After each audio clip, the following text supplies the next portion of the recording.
सो इस वाले वीडियो में हमको पढ़ना है माइटोकॉन्ड्रिया के बारे में, ठीक है। माइटोकॉन्ड्रिया क्या है, तो सब अगर कोई पूछे कि कोशिका का सबसे महत्वपूर्ण अंग कौन सा है, तो आपको उत्तर लगाना है माइटोकॉन्ड्रिया। 4 ऑप्शन दिया, तो सबकी कोशिका के सबसे महत्वपूर्ण अंगों में से आपके लिए सबसे महत्वपूर्ण अंग कौन सा है, तो आपके लिए जो सबसे पहला आंसर होगा वो होगा आपका माइटोकॉन्ड्रिया, ठीक है।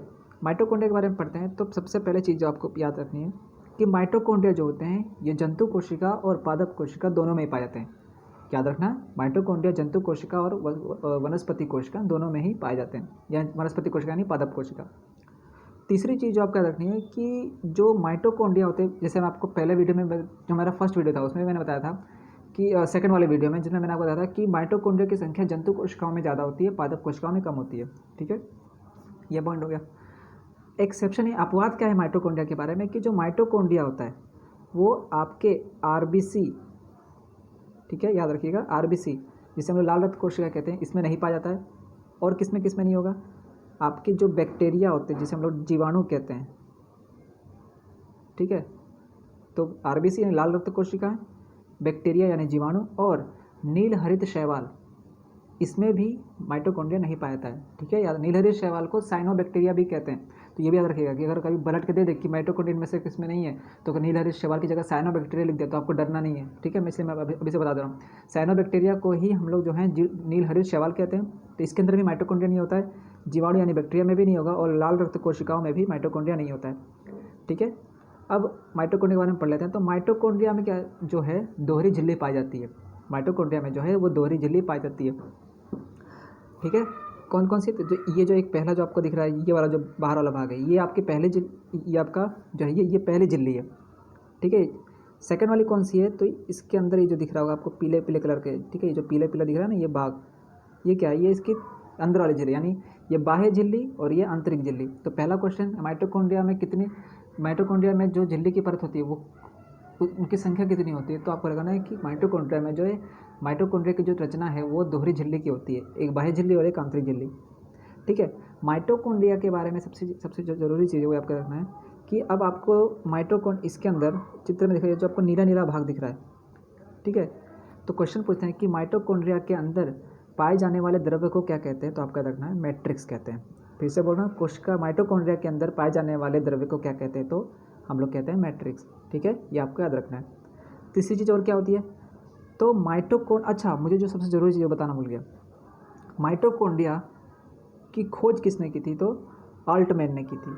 किसने की थी, तो ऑल्टमैन, याद रखना ये क्वेश्चन, ठीक है, कि पूछे कि माइटोकॉन्ड्रिया की खोज किसने की थी, तो ऑल्टमैन ने की थी, ठीक है। तो ऑल्टमैन ने क्या किया, माइटोकॉन्ड्रिया की खोज की और फिर उनके बारे में थोड़ा थोड़ा समझाना शुरू किया, पूरा नहीं समझाया था। याद रखिएगा, ऑल्टमैन ने सिर्फ माइटोकॉन्ड्रिया की खोज की थी, लेकिन उन्होंने माइटोकॉन्ड्रिया शब्द नहीं दिया था।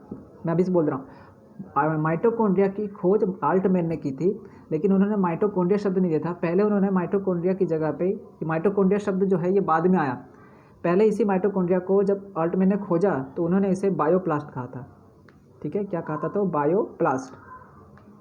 थर्ड क्या हुआ कि जब इन्होंने 1890 के आसपास लगभग इसकी खोज की थी, ठीक है, लगभग जहाँ तक मुझे पता है कि 1890 के आसपास, ठीक है। अगर गलत होगा तो आप लोग मुझे करेक्ट कीजिएगा। लगभग 1898 के आसपास ऑल्टमैन ने माइटोकॉन्ड्रिया की खोज की और उसका नाम जो उन्होंने रखा था वो उन्होंने इसे बायोप्लास्ट कहा था, ठीक है, बायोप्लास्ट कहा था।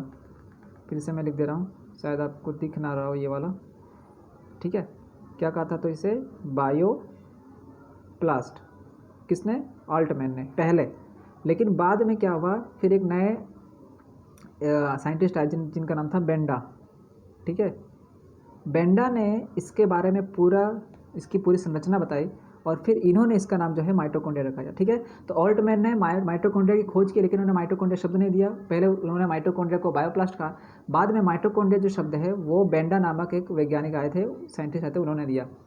अब पढ़ते हैं माइटोकॉन्ड्रिया जरूरी क्यों, क्योंकि माइटोकॉन्ड्रिया जो है वो कोशिका का श्वसन स्थल है। क्या है, पहला पॉइंट है, माइटोकॉन्ड्रिया क्या है, तो कोशिका का श्वसन स्थल है, ये पहला पॉइंट। दूसरा क्या है, माइटोकॉन्ड्रिया क्या बनाता है, तो एटीपी बनाता है। अब एटीपी क्या है, तो एटीपी को बोलते हैं एडेनोसिन ट्राइफॉस्फेट। फिर से बोल रहा हूँ, माइटोकॉन्ड्रिया कोशिका का श्वसन स्थल है, ठीक है, यानी कोशिका के अंदर जो श्वसन, कोशिका जब श्वास लेती है तो वो जो पूरी प्रक्रिया होती है वो कहाँ होती है, तो आपके माइटोकॉन्ड्रिया के अंदर। माइटोकॉन्ड्रिया का काम क्या है, तो ये एटीपी बनाती है। तीसरा जो पॉइंट है कि माइटोकॉन्ड्रिया को कोशिका का जो है ऊर्जा ग्रह कहते हैं।